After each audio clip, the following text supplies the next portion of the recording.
Привет, друзья, это Владимир Милов, и спасибо, что подписались на мой канал. Если еще не сделали этого, обязательно подпишитесь прямо сейчас. Здесь будет интересно, и это передача, в которой мы говорим о России, как сделать из нее успешную и процветающую страну, к сожалению, с таким грустным, но мотивирующим названием «Why Russia Fails», почему у нас ни хрена не получается. Мы разбираем такие системные проблемы нашей замечательной страны и говорим о том, как в будущем мы от этого избавимся, как мы эти проблемы решим. И спасибо вам большое за обратную связь на наш предыдущий выпуск, где мы говорили об образе России. Очень приятно, вот мне многие из вас пишут, и очень приятно, что мы с вами на одной волне, что вам тоже надоела вот эта вся концлагерно-милитаристская, вождистская эстетика, что вы тоже хотели бы видеть Россию мирной, прекрасной страной с замечательной природой, искусством, музыкой, литературой, детьми и так далее. Да? Я рад, что вам зашел этот разговор о будущем образе нашей страны, но туда еще далеко идти, нам много надо сделать, чтобы прийти к вот этой замечательной, прекрасной России.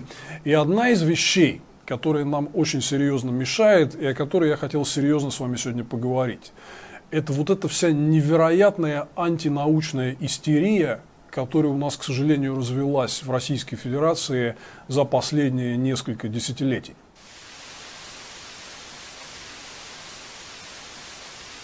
Я давно хотел обсудить с вами эту тему, потому что, в принципе, если вот так оглянуться вокруг, то полно кругом вот этого всякого псевдонаучного и антинаучного бреда, я не знаю, и какие-то народные целители, экстрасенсы, там, борцы с ГМО. По телевизору показывают фильмы о том, что все это вранье и Земля на самом деле плоская. Откровенно говоря, вот это один из сюжетов, который просто вывел меня из равновесия пару лет назад, когда он вышел.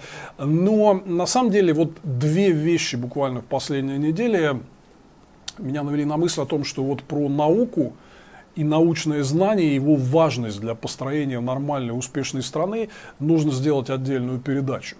Во-первых, это дискуссия о глобальном изменении климата, которая приобрела такой довольно бурный характер в последнее время. Вы все знаете про девочку Грету.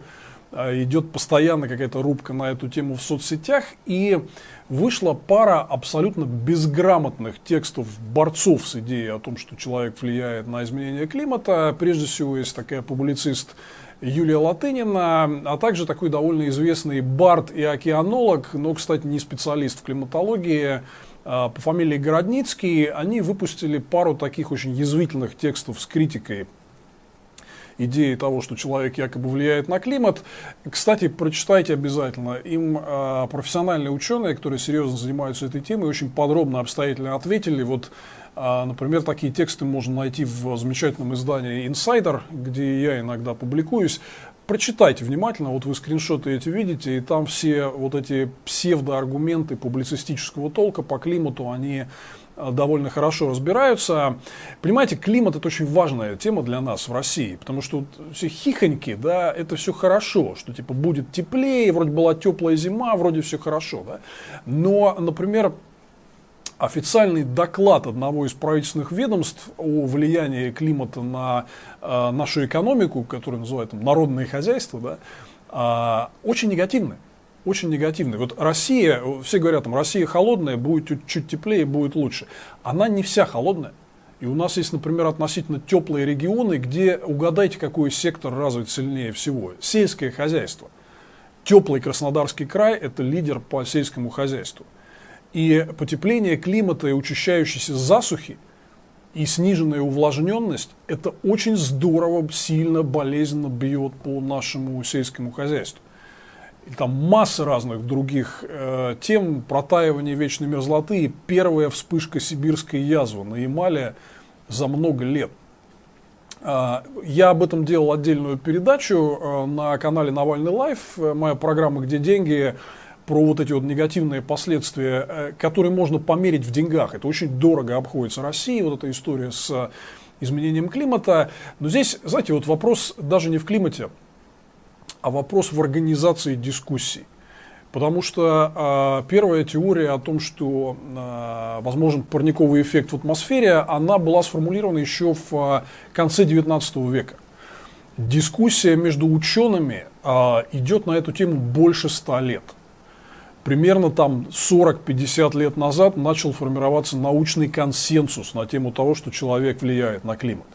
Ну нельзя так беспардонно ради красивого публицистического словца игнорировать факты. Нужно обязательно апеллировать к реально существующему накопленному научному знанию. И вторая история, которая тоже вот сейчас многих очень поразила, это совершенно замечательный фильм Юрия Дудя про эпидемию ВИЧ в России.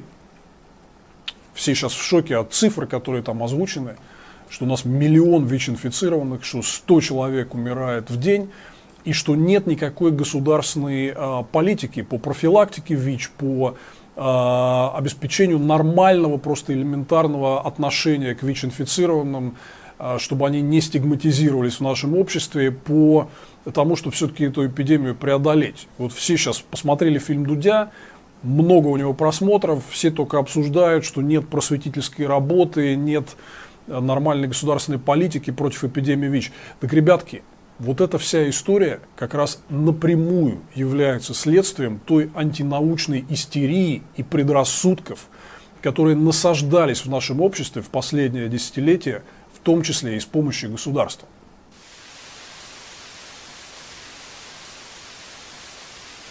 Вот здесь я хотел сказать вот что. У нас с вами один из предыдущих выпусков был посвящен вредному советскому наследию, которое и в физическом, и в моральном плане тянет нашу страну вниз и не дает ей взлететь.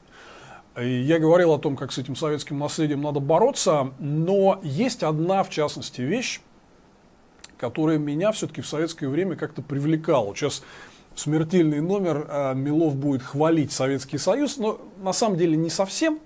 Это сложная ситуация, но трудно отрицать, что в советское время у нас был культ научного знания. Это была очень-очень важная история. То есть там было мало телевидения, всего 4 канала, и не все из них там работали полный день, да? Но по ним было очень много научно-популярных передач.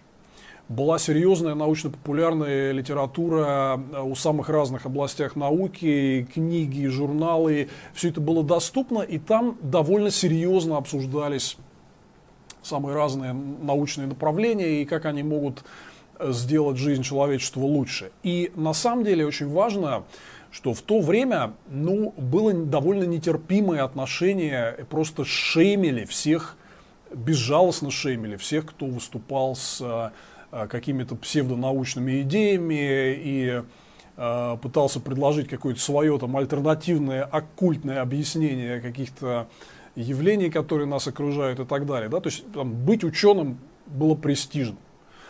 Науку уважали. Научное знание считалось чем-то таким ценным, что помогает нам развиваться так, как советские лидеры это понимали. Не, конечно, я не хочу перехваливать советскую науку, потому что там было огромное количество проблем и с коррупцией, и с плохой организацией, и с неэффективностью. Вот многие сейчас из вас постоянно возмущаются, когда в чьих-то диссертациях массово находят плагиат. А как вы думаете, откуда взялась эта традиция? Она пошла вот как раз с тех времен, когда, значит, у каждого там чиновника от науки, и не только от науки, были какие-то свои литературные негры, они ему там что-то списывали, и комиссия ему утверждала диссертацию. Это вся традиция вот этого псевдонаучного знания и всей этой системы ворованных диссертаций, она, например, рождалась в советский период, или, скажем, в советское время вообще не было никакой гуманитарной науки просто. Вместо нее были какие-то нелепые объяснения окружающего мира, типа научный коммунизм, там, история КПСС или основы марксизма-ленинизма. Вот когда вы, например, видите, такое очень частое явление в нашей жизни, можете увидеть его вокруг себя, когда есть какие-то продвинутые технари, которые там хорошо шарят в физике, в математике и так далее, да? Но при этом у них абсолютная каша в голове по поводу того, как устроен мир. Они верят в какой-то заговор, мировое правительство, Ротшильдов, Сороса и так далее. И вот в физике шарят, а как работает там мировое общество, мировая экономика, в общем, никакого понимания не имеют. К сожалению, поэтому в этом смысле советская наука была таким однобоким явлением. Она говорила, там, учите физику, но вот, соответственно, в общественной науке там не лезьте, значит, здесь монополия КПСС на правду, и даже Не подумайте, чтобы какая-то мышь куда-то проскользнула. Поэтому я не склонен перехваливать советскую науку. Но что у нас началось вот с началом перестройки, гласности и освобождением общества? Я начал читать в прессе и видеть по телевизору вот это какую-то невероятную ересь целителей, всех этих психотерапевтов Кашпировских, заряжателей воды Чумаков, какой-то оккультизм. Какие-то разговоры об альтернативной истории Фоменко-Носовского, значит, что все на самом деле было не так, нас обманывают. Неудивительно, что кульминацией этого дела стал сюжет о том, что Земля-то в итоге все-таки плоская, и, наверное, стоит на каких-то там больших черепахах. Да? Я ждал, когда к этому придет, и вот это случилось. Но на самом деле, друзья, здесь очень важно понимать такую вещь. Это не шутки. Вот основой той цивилизации, в которой мы привыкли жить, вместо, значит, пещеры с костром и каменным топором у нас есть гаджеты, электричество, авиатранспорт, там, машины, метро и так далее. Да? И, собственно говоря, вот эту цивилизацию создал кто?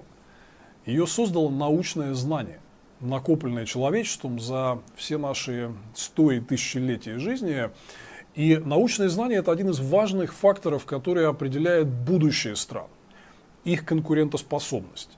Если они живут суевериями в средневековье по каким-то языческим принципам, верят, что, значит, Земля плоская, а проблем не будет, если всего лишь там поплевать 3 раза через левое плечо, ну, ребят, это значит, что, скорее всего, у такой страны ничего успешного не выйдет.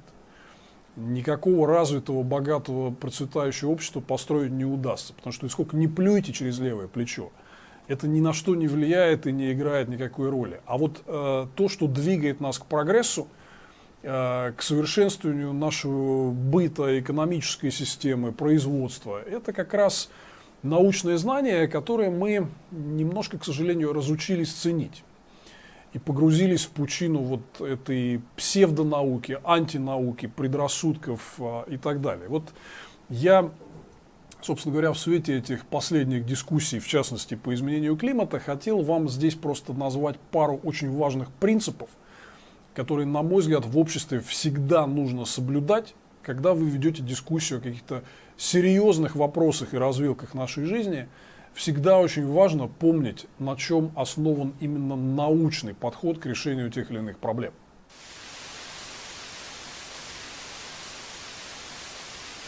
Во-первых, друзья мои, никогда нельзя игнорировать накопленное человечеством научные знания. Вот я в последние годы слышу очень много такого. Это, кстати, феномен, который связан с развитием социальных сетей. Потому что социальные сети, вот раньше, например, когда не было никаких социальных сетей, и были только СМИ, традиционные СМИ. Но вот если какой-то человек, который ничего не понимает в какой-то научной проблеме, хотел там высказаться, да ему бы просто, в общем, скорее всего, слова не дали. Потому что кому интересно вот его мнение? То есть спрашивают всегда профессионалов по каким-то вопросам, да, и им давали покрытие в мейнстрим-медиа. Да. Соцсети создали возможность, когда люди, которые абсолютно ничего не понимают в какой-то теме, но обладают важным талантом, ярким подвешенным языком, умеют красиво, привлекательно болтать, облекать свою, значит, речь в какие-то такие формы, которые людям интересны и бьют на какие-то их точки, да, вот, резонируют с их собственным, порой несовершенным представлением о мире. Да. Вот соцсети дали очень большой подъем такого рода персонажам, которые вот вещают из всех возможных утюгов и, значит, рассказывают, что типа потепление климата придумал Обама специально, чтобы получить грант Сороса. Да. К сожалению, социальные сети, вот помимо создания беспрецедентного уровня коммуникации между нами, вот они имеют такой один из негативных побочных эффектов. Вот приподняли всех этих балаболов, которые острые на язык, людям это нравится, и они начинают верить той чуши, которую они говорят. Вот здесь, в этой связи, друзья мои, первый очень важный принцип – нельзя никогда игнорировать накопленное человечеством научное знание. И это серьезная история, потому что я вот в этих дискуссиях очень часто слышу, ну и что ученые, да? Ну, один ученый говорит так, а другой ученый, значит, говорит по-другому. Я выберу того, чье мнение вот более соответствует моим представлениям. Друзья мои, так нельзя. это погружает нас в абсолютную отсталость и в средневековье. Мы должны дать себе труд изучить вообще, а что наука говорит на те или иные темы.